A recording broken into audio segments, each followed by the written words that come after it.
তারকাখচিত forward line Mohun Bagan super জায়ান্টের, অথচ এই তারকাখচিত forward লাইনে কিনা লাস্ট কয়েকটা ম্যাচে বেশ ব্যর্থ বলাই যায়। লাস্ট ম্যাচে গোল করেছিলেন জেমি ম্যাকলারেন, আর গোল করার পরেই চোখ দিয়ে জল বেরিয়ে গেছিল তার। তার পেছনে ব্যক্তিগত কারণ নিঃসন্দেহে ছিল, কিন্তু একই সঙ্গে ছিল চাপ মুক্তির স্বস্তিও। কিন্তু সত্যি কি চাপ মুক্ত হতে পেরেছে মোহনবাগান ফরওয়ার্ড লাইন? অনুশীলন দেখে কিন্তু সেটা মনে হচ্ছে না। জেমি ম্যাকলারেন, দিমিত্রি পেট্রাতস, রবসনদের চোখে মুখে এই প্রেশারটা বেশ ভালোভাবে ফুটে উঠছে। তবে শুধু কি ফরওয়ার্ড লাইনই, মোহনবাগান ডিফেন্সও কি খুব একটা চাপ মুক্ত রয়েছে এই মুহূর্তে? কারণ আপুইয়ার না থাকা পাঞ্জাব ম্যাচে ডিফেন্সের পরিস্থিতি বা ডিফেন্সের বর্তমান অবস্থাকে অনেকটাই পরিষ্কার করে দিয়েছে, এবং তার উপর রড্রিগেজকে নিয়ে অনিশ্চয়তা রয়েছে। এখনো পর্যন্ত নিশ্চিত নয় যে গৌহাটির বিমানে রড্রিগেজ উঠবেন কিনা। এদিনের অনুশীলনেও কিন্তু আপুইয়া এবং রড্রিগেজকে দেখা গেল আলাদাভাবে রিহ্যাব করতে ড্রেসিং রুমে। তারা কিন্তু দলের সাথে অনুশীলন করতে পারেনি। আপুইয়া যে খেলবেন না সেটা তো বলেই দিয়েছেন সার্জিও লোবেরা।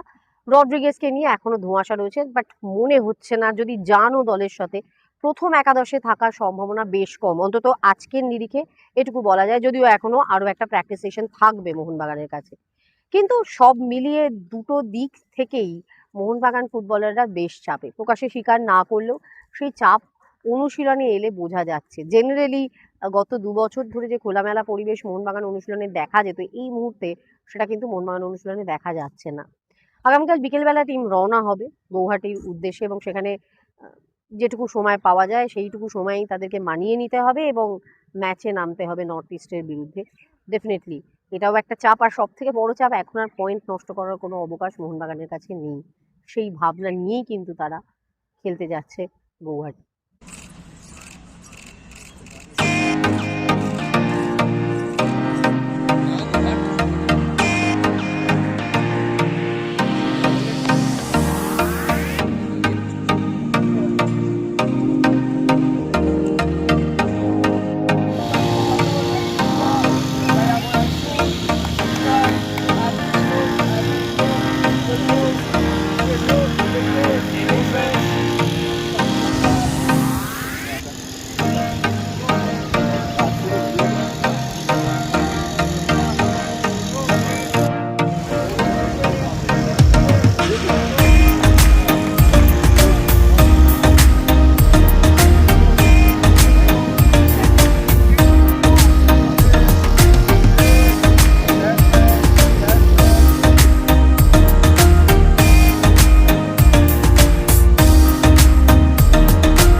ক্যামেরায় রমেশের সঙ্গে মমতা, অলস্পোর্ট টিভি।